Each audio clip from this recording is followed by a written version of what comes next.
Poppin' guys, you got your boy Nandra here. Welcome to another video. So as I said in the video from before, where I talked about the Saha portal deck, I did say I would go ahead and like leave some video examples of like what I'm talking about when I talk about like all of the whole you can like play slowly, or you can like counter this, or you can counter that deck and so on. And I figured I would go ahead and put my money where my mouth is, go ahead and like show you guys some games. And so let's go ahead and get right on into it. But before I do, let me just go and show you guys the deck again in case you may have forgotten it. So I still haven't changed the Silva thing back to the way it was before, and having 2 Silvas instead of 1 Silva, 1 flower at all. I'll probably try to change that later. I don't actually know if I will or not, but yeah. So this deck, no changes. Alright, so I have 5 games to show you for you guys because I got a 5-0 in GP. So I'll just go ahead and I'll just show you guys 2 games at a time, and then save the last game for last, and we'll just go that way. So both games we have today are versus Shadow. So Shadow is the matchup that you want to find. You want to find Shadow. You want to find the Shadow matchup as much as possible because that's the matchup where you're incredibly favorite to win. It's not 100% because like obviously you can get a bad hand, or you can like you can like have a Shadow player who debates you or whatever, because like there are a lot of different Shadow variants and whatnot, so you can sometimes get caught by tech choices. So for this game, before I even start, let me go and just say shout outs to my opponent right here, because it's GP on Master, he's like A rank, and that's kind of scary, right? Like it's like he's A rank. He's A rank, and that's that might be kind of scary, right? Like, but he actually sat and played it out and everything. So at the bat, because he has Mordecai sleeves, I don't actually know what to expect. But I'm pretty sure he's going to be playing something that has Mordecai's in it, and that's like fine, because Mordecai might be a cool guy for him. So make the mulligan. I tossed everything back because I didn't want it. Like I said before, I never ever played Valyria on 2, and the hand I get is actually really nice. So it's kind of a slow hand, but I went first. So because I went first, I'm actually allowed to have a slow hand like this, and that's like good. So I have the Basil. So most times I almost never get Basil versus Shadow, but when I do and they play into it, the Basil's like ridiculous. So what I'm gonna try to do is I'm gonna try to hold onto this Basil for as long as possible, and just like try to make him play into it as hard as humanly possible, and just get a lot of value off of it. Because he's kind of a less experienced player, I think he's more likely to when he gets Basil the first time, just like lose the game on the spot, depending on like how hard he gets into it. However, here we see him pass on turn 2. He drew 2 cards, which means he kept 1 card. So the question is, what is that 1 card that he kept? And that's not a 2-drop, right? So of course I just go and play out the Kukuru. I pick up my second Basil. So now I know that both my Evos this game are earmarked for this Basil. So if I find myself in a spot where I have to Evo, I'm just not gonna Evo. That's just how it is.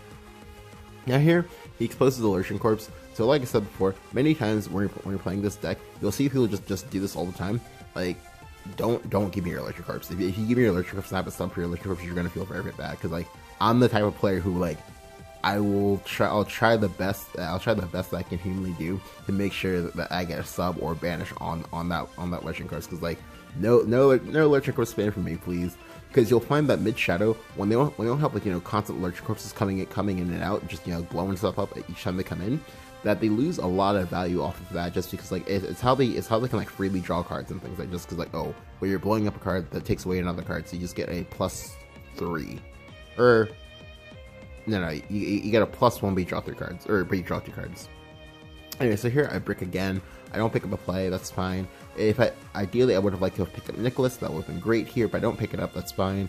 Now here I'm expecting to blow it up, but here he surprises me. He actually plays an Everdark Strix for Mordecai, so yeah, I was like, oh, cool, I knew it. So I now know he's Reanimate Shadow. That's good, because he has to use an Evo here to get rid of my Kukuru, because he's that afraid of it. Which means that now he only has 2 Ceridwen evolves for the Kukuru, and that's good. So here I go ahead and I actually play the Spinaria. I play the Spinaria and I don't evolve. I don't care about this damage, I don't care at all, because I know he's Reanimate Shadow. There's no more, well, there's less likely to be Reanimate for Zeus and whatnot. So I know that, oh, he's a board-based matchup, which is pretty fair. And that's what the majority of the Shadow decks are. They're all board-based matchups. Like, they have a lot of intrinsic value, yeah, but they also can't really kill you unless they have a board, right? barring things like, say, Tyrant and Aisha, respectively. So here I just go and roll 50-50. It does not matter to me how the 50-50 lands. I don't care at all. Because I know he's going to play his Ceridwen here, and that's fine.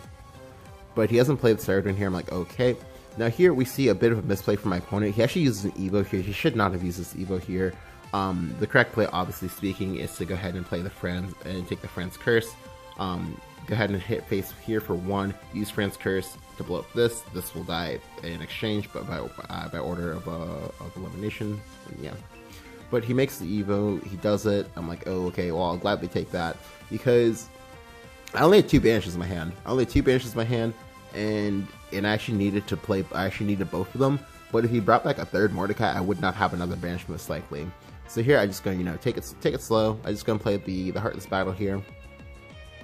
Play the Heartless Battle. I'm just gonna clear up his 2-1. Now, mind you, I'm not really afraid of the 2-1. I only played the Heartless Battle here so this way I could get the puppet because I knew I needed the puppet in order to get rid of the Mordecai. But here he plays Ceridwen. He evolves it. So better late than never, I guess. He grabs back the Mordecai. I'm like, okay, sure, that's fine. So here I get very, very lucky and I top deck a 2nd Spinaria. So this 2nd Spinaria top deck, it actually had to happen. Otherwise I was going to put myself in a spot where I was going to eat like 10 damage or something like that, just to make sure I could get rid of the Mordecai. Because the Mordecai is the only scary creature in this deck right now. Only thing I have to be afraid about. Anything else I can deal with, I can't deal with the Mordecai. Or at least I can't deal with the Mordecai indefinitely unless I banish it. So I go and drop the young Spinaria. I suppose Lococo also would have been fine for me to have had that as well. But yeah, I just gonna drop the young Spinaria. I then go and play up the Hamlin to go ahead and copy a puppet. Now I'll go ahead and play the. Okay, so here this is actually a misplay. So, alright, so a big thing when you're playing Shadowrush is that like object permanence is a very, very big thing. When you play a new card each turn, if you have a card from the previous turn, especially as puppets, you in like you're like different and like one's animated, one's not. The one that you played for the current turn, you need to play that one first because I find a lot of times people will forget about the ones from the previous turn as time goes on. As long as you just like do it in that way. But anyway, here I just gonna let the thing get pinged. I don't actually hit it any harder than I need to because I'm not sure if he's gonna blow it up or anything like that. Yep, as you see there, he does in fact blow it up with Demon Ear to draw 2 cards. Yeah, so that's why that's to make sure to hold on to that because I wanted to make sure that I would be able to get rid of this thing. Now here he plays out a test of strength. I'm like, oh, okay. So to be honest with you, he did not need to play a test of strength there. It's very, very, very aggressive. I'm not gonna do anything to you. Like you just calm down, dude. But anyway, here I just go ahead and make the bump. It's now in range of Basilius. I'll go ahead and use Basilius. Now you might be like, Benandra, this isn't really a good Basilius, right? No, it's actually really, really good Basilius because again, the Mordecai. Like, I just gonna get the push 1 damage here, but that's fine. Like, I push 1 damage, but like, I have the board, I have an Evo, I have all this value in my hand, all this like fat stack stuff. He can't really do anything. He plays a Souljack Brief Life to get back Mordecai, but it doesn't matter, the damage is already done. I'm finally at the point of the game where I need to be at. So I'm just gonna make another. So sorry, first I'm gonna play Lyria because Lyria is like, like let me go ahead and draw cards, right? Although actually speaking, playing Lyria was actually I think a mistake. I'm not sure though. Anyway, so here I'm just gonna drop the 2nd Basil. At this point, the game's over. Like I mean, the game has been over for a while, but the game's like now like over. So I go ahead and hit him in the face again for 6 this time. I have 7 damage in the back with my Noah. So as long as like a creature stays alive, I should be fine. Here he plays Everdark Strix to go ahead and like foil me a little bit. He drops another Mordecai into the void. That's that's good. Because he's like, it's gonna be a lot harder for him to bring them back. Yeah, there's another Ceridwen. He would have liked to have had that, but again, like I said, he made the misplay that he made before, and thankfully we're able to draw another sub and just like get rid of his board and just kill him. Now I did it this way because I didn't want to have to like do any like math or anything like that to do it the other way. So I was I figured I'd just go ahead and do it this way and just go ahead and use the young Proto Baja Excel to go ahead and deal the last 1 damage. So yeah, no. Yep, so that's game 1. We're able to take it. Yeah, life is good. Life is great. So again, shout out to my opponent because like he played it all the way through. I would have been very, very depressed if this had happened to me, especially if I had been like a quote unquote new player. I don't know if he was new or not. I just know that well, what happened to him was unfortunate. Alright, so now we're going to go ahead and hop right on into the second game. Again, we reverse it onto the Shadow player. So yeah, typically speaking, the majority of the games that you should be facing are usually going to be either versus Shadow, Force, which is usually Roach, Rune, but versus Rune, like Rune is like the kryptonite of this deck, because like you can face every single version of Rune, and they're all like unfavored matchups for you, so it's awful. Alright, so this time I'm going second. Now I actually like going second a lot in this deck, just because again, control deck, I don't really care that much about going first. I'd rather just have one more Evo to go ahead and make sure that they have one less Evo, as well as just having extra Evos for my Basil as well as my Paracelsus. Alright, so here he has Skill Beast on 1, that's cool. He withdrew 2 cards, so he kept 1 card, so I'm gonna assume he kept that card for now. My hand's pretty good. Like, it actually has like low drops for me to play, unlike the last game. He plays Demon Eater on his Skill Beast, that's good. You know, puts it right on into the void, draws some cards. Very, very nice. Now here, before I drew the Hamlet, I had a choice of what I could and couldn't play. Now because he played the Skill Beast, I knew he wasn't Nep. And as a result, that meant I could go ahead and play out the Lococo. Now I'm not sure what I would have done if I didn't know he wasn't Nep, like because I'm pretty sure I would still have to play out the Lococo and just pray to God he just wasn't Nep. But yeah, but we get very, very fortunate here. So here he makes the trade, very, very respectful. That's good. He plays up Elvis next. That's good. So now I can go ahead and just go ahead and play up the Kukuru. Now you might be wondering, but Nandro, why are you playing up the Kukuru here? Because you will see me some games like use sub here as opposed to just like playing a creature. Well, I think the big reason for why I do that is because like it's based off whether or not I have both Spinaria as well as Nicholas in my hand, just so this way I can make the Spinaria plays a little bit cleaner. But because I don't have the Nicholas, I just go and go and play up the Kukuru here because it's very, very scary. He has to want to get rid of it, right? Yeah, so as to see here, he makes a trade. That's fine. That's what I wanted. Alright, so now I draw the Necklace, so I'm just gonna slam down the Necklace. I don't evolve. I don't need to. I don't care. Like if he has plays, you know, he has plays. I don't care. Because I don't think he would Lady Grey Evo just to get rid of the Necklace, because it's kind of a waste. Like I mean, but he would do something like say Andre Evo, which is fine because it means the Andre dies as well as another creature. They both die. Here he plays Paradise Vanguard, which just needs some really good information that I now know he's playing Paradise Vanguard. Now, mind you, it's not actually going to affect me that much, just because I don't really play creatures, and the one creature I play will usually want to die. But anyway, so here I just going to drop the sub. I just going to use the sub to get rid of the Catacombs, because I want him. Right, so by banishing that one unit, I actually deny him 2 shadows. Every single shadow matters. I don't actually care if he draws cards, because even if he draws as many, he can draw a billion cards if he likes. So that's fine. Like I already knew he was drawing cards anyway, right? So I don't care if he draws more. And I'm pretty sure I can outvalue his cards, but I can't quite outvalue his shadows. Not yet, anyway. So here he drops the Young Skull Ring, and then plays the Seraphic Blade. I'm like, oh, okay. So again, more information. I now know he's playing Seraphic Blade. That's good to know. So now this turn is really nice power play for me. So all I'll go ahead and do is actually go and play up the Paracelsus. I'll go ahead and Evo the Paracelsus, play the unit I get off of the Paracelsus before I play this one. Granted, it doesn't actually matter right now, but you want to try to avoid playing this one first, because again, you want it to be a mystery about what the first Paracelsus was for. So go ahead and make the evolve. Go ahead and grab the Strike Form. Now in this matchup, you pretty much almost always grab Strike Form unless you think you're going to die. But most times around the mid game, you start to become the aggressor a little bit. So and I just really value like denying Shadow of having a board, just because again, the Shadow doesn't have a board. Shadow can't do anything. So here I am in fact in range of getting zombie partied, but I don't think he would zombie party me here, because it'd be like kind of bad, because I can actually go ahead and like start clearing off parts of the zombie party. But here he plays out a Lady Grey. That's fine. So now I know a zombie party's coming, because I don't think he would make this play otherwise. But instead he plays out Fran, which is also very, very good for me, because Fran is a very, very strong value card in this matchup, so I can go ahead and just deny the Fran now, and that's good. Yeah, so then he of course makes the board. I'm like, that's fine, doesn't matter to me, it's a-okay. Because here, the reason why I made the plays like this, and why I held off on playing the Spinaria, so this way I put myself in a spot where I can go ahead and just, Alright, go ahead and I'd be able to play a bunch of creatures here, remove any type of board he made, and that's wonderful. It's incredible actually. So I'll go ahead and actually play at the puppet here. I'll go ahead and trade the puppet into the 3/1. Just go ahead, clear that right on out of here. Go ahead and play up the Spinaria next. And then go ahead and play the strike form. So I go ahead and play the strike form here.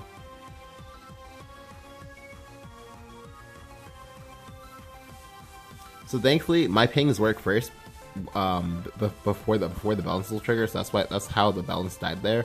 So I was really glad that you just had the correct order. Now, unfortunately, he gets the balance back. I'm expecting him to play Ektar here because Ektar should be the card he would want to play.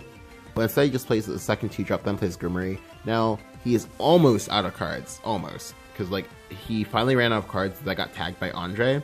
So that's really good for us because like despite having gotten the Andre tag, he's still out of cards in hand. Now, thankfully, I won I won the first 1 and 3 there, and then I won a 50-50 there. Now, granted, the 50-50 roll doesn't actually matter to me that much because I don't actually care about what's going on here. I have 3 Sahas for 3 Isras. I have an Evolve. I'm at like very healthy points in life total, so I don't really care about anything at all. I think the only thing I'm like worried about right now is whether or not he has PTP. Because I don't think that's not like a very common card. I'm not expecting to see it. But I find that most times when I play, I face some very interesting things. So yeah, so here I'm just gonna take it slow because I don't care. If you have PTP, sure, I deserve this loss, I guess. But like I'm going to force you to use shadows. And I'm pretty sure he can't do it. He can't make the play, but before. Sorry, he can't do what he would want to do, but before I can kill him, I think. Is like the logic I'm going for here. Now here, this turn I kind of misplay a little bit. The correct play is actually just going to like show him my Saha Isra. It gets rid of almost everything, but instead I decided to just again take it slow. Like I'm not really in a hurry to do anything. At least I didn't feel like I was. So, but the correct play here actually is to go ahead and just trade here. You trade here. This doesn't die. You play Nicholas. The Rabomi ward is actually an artifact, so it will actually get the Spinaria tag. So then you just like roll a 50-50 here and like what dies. Again, I don't really think you care about what dies. The only thing you care about is like whether or not you can force his shadows. However, here I decided that he's low on cards, and I see that this one got tagged by Andre and Catacombs at the same time, and that's like the last remaining thing that I got like tagged by Andre. Oh, let me just go ahead and be a dick and just make sure that he doesn't get that card draw. So what I go ahead and do here is I just go and sack him my Rabomi ward. That's not my Rabomi, my Spinaria's artifact to make board space. So then go ahead and Lococo that guy, and then go and play at Nicholas. Like I said, I'm not in a hurry. I don't really care what happens. Like, he'll have to play Ektar before he can do anything else if he wants to win this game. And if he plays Ektar, that means he can't play PTP basically. So now here he plays that Phantom Helm. Like, okay, that's kind of spooky. So honestly speaking, I didn't actually think about this at all, but he can actually go Grimoire here to deal 12, and then I would be dead to Aisha next turn. I did not think about this combo at all. This is actually like very sick. Shout out to my opponent for bringing this to my attention. Yeah, this would have actually been very sick, and I would have died here actually if I did not have lethal. Yeah, so there's a Grimoire, like, and it's just like so much damage. Like it's so much damage. Like, yeah. But he makes trades here, and the second he starts making the trades, I now know that I'm not going to die because I guess he's like spooked. He thinks he'll die first, and that's like good. I don't think he knows about the Saha pack or anything that I have in my hand. I think because I haven't actually played anything out, he's also afraid of getting what's it called? He's also afraid of me playing Orcus per ward form and then winning, but I still win either way if I play that, so I don't think I matter there. But here I draw the Israfil, so I'm just going to slam in on the Israfil. I'll go ahead and play the unanimated one first, just because you want to actually play cards you draw off the top as opposed to cards that have been in your hand for a while. This way you go ahead and hide some information about what was in your hand. Anyway, I heal up to 19, so I'm at 19. I have an Israfil. The game's like over. But here he plays Dust Breath because our young hero is going to keep trying it and try to make something work. He then also double layers up the Catacombs, and this is like very spooky. But unfortunately for him, I actually do draw the sub. Now, I'm trying to remember if it mattered here. I don't think it, no, it did matter actually. I had to draw any creature, so I had to draw any card that cost 3 mana or less, and if I did, I won, I believe. But drawing this is like fine too. But essentially, the reason why I had to draw any creature that costs any creature or spell that costs exactly 3 mana or less. So in this case, it would need to have been Hamlin or Paracelsus. The reason being is that like if I draw them, I can't play the Proto Baja, which means I can excel the Proto Baja, remove these wards. He takes 1.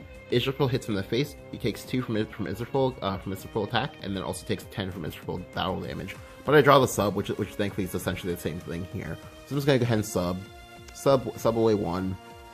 Then I'll go ahead and play out Saha Isra. I'm just gonna deal 2 more to a space. Hit 1 ward, bring it right on down to a very low amount. Clear it off with a puppet. Then attack with my Israfil, and then end the game that way. So pretty stylish Prince, I suppose. Yep, and he just concedes immediately because like the damage is done. Like he literally tagged an Andre. He had like 6 or 7 cards in hand when he tagged the Andre. Let's see, I denied him of like 2 or 3 of the Andre draws, and then he just like didn't do anything. And he just like didn't do anything else. Like he didn't find Nectar, and the only time where he had the chance was like when he had that turn 10 Phantom Howl into Grimoire play. But then he didn't put himself in a spot where he could like maybe win off of that because he just like traded. And that was like very good. Although like I said, if I was like playing that like optimally and not just like I guess like trying to be like a dick, I probably still would have won regardless just because I would have had the Rabomi ward and would have been forced to trade into that. So that concludes game 1 and game 2. I'll go ahead and try to get out game 3 and 4 later. But yeah, if you guys enjoyed the video, go ahead and leave a like. Go ahead and hit the subscribe button. Every single like and subscribe, they all matter. Thank you guys for watching, and I'll catch you guys next time.